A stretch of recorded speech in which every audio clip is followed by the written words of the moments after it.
Good day to our casting Dr. Maricris M. Sita, to our program head Ma'am Lani A. Labrador, to our research instructor Professor Ma'am Vanessa S. Casanova, to our beloved panelists, fellow student, a pleasant day to everyone. I am Aname Antonio Santos, and we are here today to present to you our proposed study entitled Challenges and Coping Mechanism of Senior Citizen in COVID-19 Pandemic at Barangay New Dagupan, Calintaan Occidental, Mindoro. Together with my co-researcher, Ms. Nova May V. Chavez, Mr. Marvin Filayo, Mr. Jonor B. Claveria, Mr. Ace D. Paningbatan, Ms. Sotelo, Mr. Marl Angelo Espinida. To continue, I will present to you the introduction.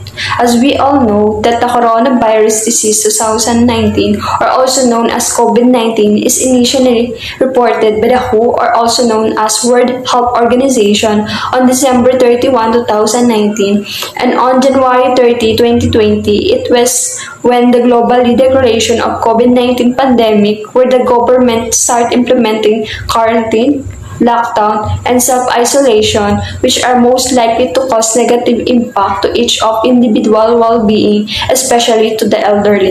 Throughout the worldwide, the public is being informed about physical implication of SARS-CoV-2, or also known as Severe Acute Respiratory Syndrome Coronavirus 2 infection around the world, as well as the precaution to take to avoid exposure to the coronavirus and manage COVID-19 symptoms if they occurred.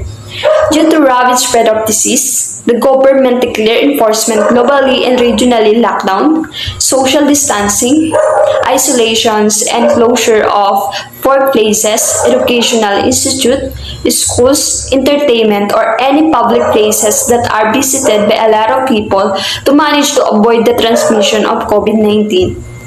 Therefore, the COVID-19 pandemic really affects individuals, especially elderly, and society, and it causes anxiety, stress, and others to them. Elder adults encounter a lot of challenges that affects their socio-economic status, social life, spiritual life, physical and mental health due to COVID-19 pandemic.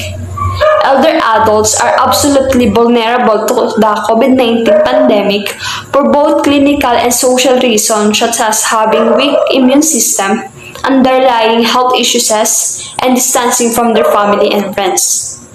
And according to WHO, or also known as the World Health Organization, that older persons who live in enclosed environment with others are more prone to get the virus.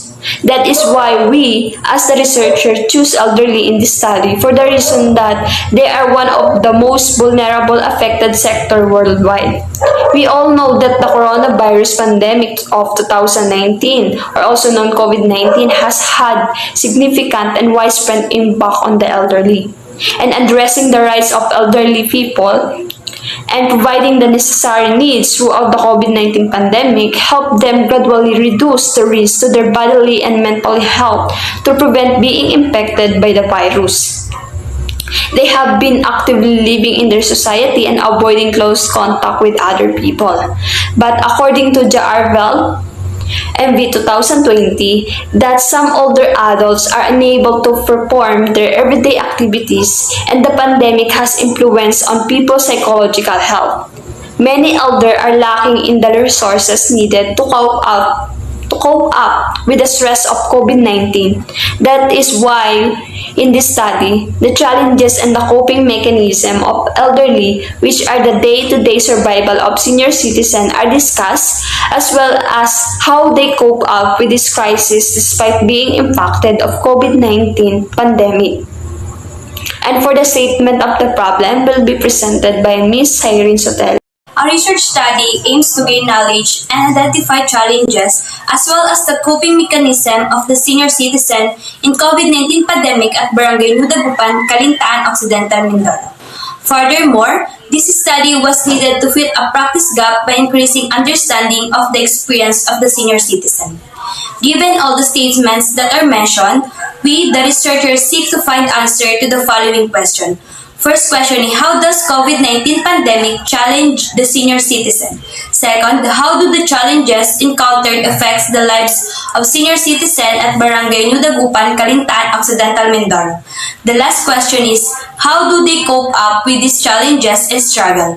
And the answer to those questions will be supported by the following theories to be discussed by Ms. Nova May Chavez and Mr. Marvin Pelayo. Our study entitled Challenges and Coping Mechanism of Senior Citizen in COVID-19 Pandemic in Barangay Nidagupan, Calintaan Occidental, Mindoro was supported and anchored by the two theories. The first one is the continuity theory of Atchley 1989, wherein this theory provides insights into how people react to their surroundings as they age not only physically but also psychologically, called 2004. When confronted with difficult situations, older people adopt distinct attitudes. The current research will look at the influences of aging and the life experience of individuals who are experiencing it.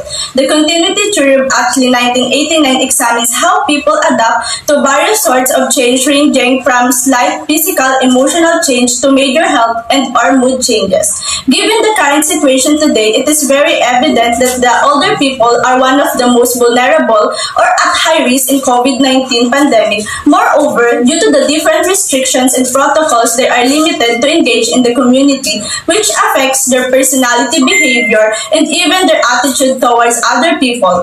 In short, this affects not only their physical but also their mental, social, and spiritual aspect. And because of those restrictions and protocols implemented by the government, older people has limitations on their day-to-day lives.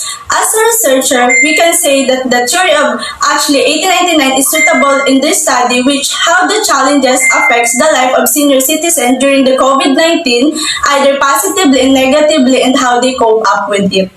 That's all, and for the next theory, it will discussed by Mr. Marvin Pelayo. Another theory that relevant to our study is the disengagement theory, formulated by Cumming and Henry in 1961. This theory stated that aging is an inevitable mutual withdrawal or disengagement resulting in decreased interaction between the aging persons in the other and the social system he belongs to. According to the theory, it is natural and acceptable for the elderly persons to retreat from society because of they have weak immune system. Older people are likely to be among those at the danger or at risk from the COVID-19 virus. According to the disengagement theory, which leads validity to the study, in order to protect older people from COVID-19, the government established several regulations and restrictions. For example, those over 60 years old are not permitted to leave their homes. As a result, older people become disengaged from their communities since they are required to adhere to the protocol, whether they agree with it or not. This disengagement frees the individuals from the pressures to conform to society expectations. Disengagement theory support the study for the reason the study is tackled about how the challenges of the older people in COVID-19 pandemic affect their lives and what are their coping mechanisms. And for the conceptual framework, it will be presented by Mr. Ace D. Paningbat. And now, here is the conceptual framework of the study. Based on the table given, the researcher concluded that each circles or variables will guide this study, which refers to the challenges, effects of COVID-19, and coping mechanism are the independent variable, while the dependent variable is the senior citizen.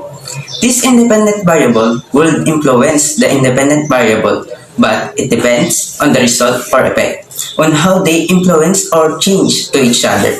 Moreover, the three circle or the independent variables explain their experiences, such as their challenges, coping mechanism, and the effects of COVID-19. The challenges pertains to the situation that the senior citizen encountered amidst the pandemic, whether socioeconomic status, social and spiritual life, physical and mental health. Those are inevitable weakening of their health status or the gradual dwindling resources of foods, medicine, and materials used for hygiene in addition to its limitation on their movement or action within the society due to the COVID-19 pandemic.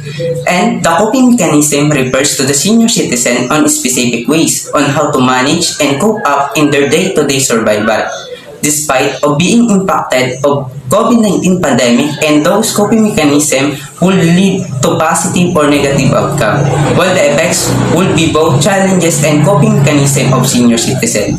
during the outbreak of COVID-19 pandemic. Furthermore, the variable is not only explain their experiences, but it is inclined and anchored to whole study. That's all for our conceptual framework. The research methodology will be discussed and explained by Mr. Jonard Calaveria and Mr. Mal Angelo Espinita. The research methodology, it presents the research design where the researcher used the study method to facilitate and gather specific data from the respondents through questionnaires and interviews. The strength of the study method is to allow the researcher to examine the deeper relevant problems and determine the challenges in coping mechanism used by the respondents during the COVID-19 pandemic, using structured survey sampling and deeper conversation as the basis of the facts of this study. A case study, also known described as an intensive systematic investigation of a single individual, group, community, or some other unit in which the researcher examines in depth data relating to the several variables that is according to Hill and Twycross 2018. For the respondents of the study are 10 senior citizens who lives in Barangay New Dagupan, Calintaan, Occidental, Mindoro. The respondents will be chosen through purposive sampling. According to Foley 2018, purposive sampling, also known as judgment, selective, or subjective sampling, is a form of non-probability sampling in which researchers rely on their judgment when choosing members of the population to participate in their study. The researchers would like to study the challenges and coping strategies of senior citizens during the COVID-19 because they are the most vulnerable group who are affected by pandemic. The researchers randomly select 5 females and 5 males 60 age and above who are vaccinated. The participants in the study should be all bona fide senior citizens of Barangay New Dagupan, Calintaan, Occidental, Mindoro, and they have an identification card that proves that they are legitimate senior citizens of the country. And now let's go to the local of the study. The study will be conducted at Barangay New Dagupan, Municipality of Calintaan, Province of Occidental Mindoro. Politically, the Municipality of Calintaan belongs to the 2nd District of Occidental Mindoro. Barangay New Dagupan is located along the National Road and one of the 7 barangays of Calintaan. To discuss the following part of research methodology, we have Mark Angelo Espinita. Continuation, let's move on to the research instrument. The study used the interview guide questionnaire. The open-ended question will be used by the researcher in order to gather relevant information for the respondent. For the approval of the participant, the researcher makes the personal request for the face-to-face interaction and the health protocols would be followed. Upon the validation of the interview questionnaire made by the researcher, the interview schedule is based on the respondent's availability. For the data gathering, after the validation of the research instrument, the researcher will seek permission for the dean, advisor, and the panel. Upon approval, a letter of request to conduct the study will be sent to the barangay captain. Then, the researcher will also seek the approval of the participant that the researcher will make a personal request for the face-to-face interaction among the respondents. Since the data will be gathered through interview, the researcher will make that the health protocols such as social distancing as well as protective equipment such as wearing face masks and face shield will be observed.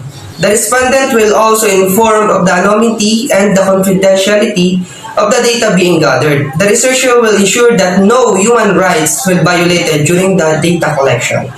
And all ethical action will display from the beginning until the end of the study. And our data analysis, so since the data qualitative approach, the form of data will determine the form of the analysis to be used. Hence, field notes, documents, audio tape, video tape will be used in the data gathering. After the data gathering, the researcher will analyze and interpret the data through coding and thematic analysis. Research instrument. The interview guide questionnaire made by the researcher has 3 parts. The first part, number 1 to 3, is inclined to our SOP1 or about the challenges encountered by the respondents during the COVID-19 pandemic. Then the second part, number 4 to 6, is connected to our SOP2 where it consists of the effect of those challenges they experienced during COVID-19 pandemic, while the third part is the number of 7 to 9 is about their coping mechanism. That's all. Thank you and God bless.